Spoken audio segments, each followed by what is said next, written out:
आज हम बात करेंगे अष्टावक्र जी की। बहुत बड़े विद्वान थे, प्रखंड पंडित थे, ज्ञाता थे वेदों के। अष्टावक्र जी के माता पिता कौन थे? पिता का नाम कहोड़ और माता का नाम सुलता था।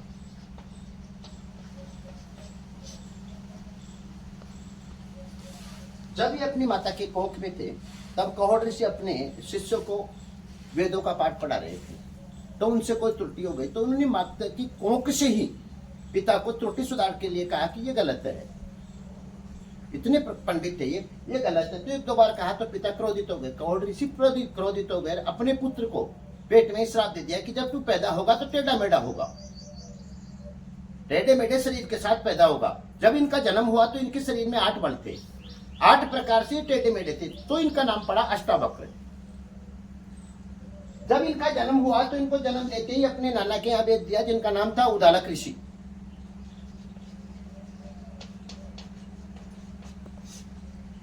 और यहाँ ये उदालक ऋषि के आश्रम में पले बढ़े, इनको शिक्षा मिली और 12 वर्ष की आयु में इनको पूर्ण ज्ञान प्राप्त हो गया। 12 वर्ष की आयु में इनको पूर्ण ज्ञान प्राप्त हो गया। उधर पीछे कहोड़ ऋषि धन कमाने के उद्देश्य से जनकपुर चले गए। जनकपुर में उनको बंदी नामक एक विद्वान से शास्त्रार्थ हुआ, दोनों के शास्त्रार्थ हुआ। बंदी नामक विद्वान ने कहोड़ ऋषि को शास्त्रार्थ में हरा दिया और शर्त के मुताबिक इनको जल समाधि दे दी गई। जब इस बात का पता अष्टावक्र को चला, पुत्र को चला, कहोड़ ऋषि के पुत्र को चला, तो उन्होंने वो जनकपुर की चले गए और राजा जनक की सभा में पहुंच गए। उनको देखकर सारे विद्वान हंसने लगे। तब उन्होंने कहा राजा जनक को कि हे राजन, तुमने यहाँ चमारों की सभा जमा कर रखी है, ये चमार है, सारे विद्वान नहीं है। तो सारे क्रोधित हो गए। तो उन्होंने पूछा ऐसा क्यों? कि इन्होंने भी मेरी चमड़ी देखी है, मेरे शरीर को देखा, मेरे ज्ञान को नहीं देखा, मैं शास्त्रार्थ करना चाहता हूं।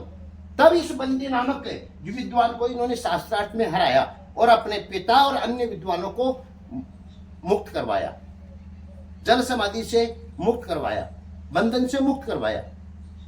ध्यान रखना इस बात का।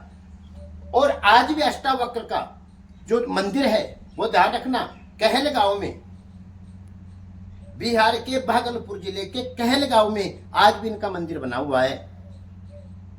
इतने बड़े प्रसिद्ध 12 वर्ष की आयु में अपने पिता को बंदी मुक्त करवा दिया था, बंधन से मुक्त करवा दिया था। शास्त्रार्थ के इतने पंडित थे अष्टावक्र जी। तो कभी भी किसी व्यक्ति को जज करो, कभी भी किसी भी इंसान को जज करो तो उसके कपड़े और चमड़ी से नहीं, उसके ज्ञान से करो। ये इससे शिक्षा मिलती है हमें। ओके।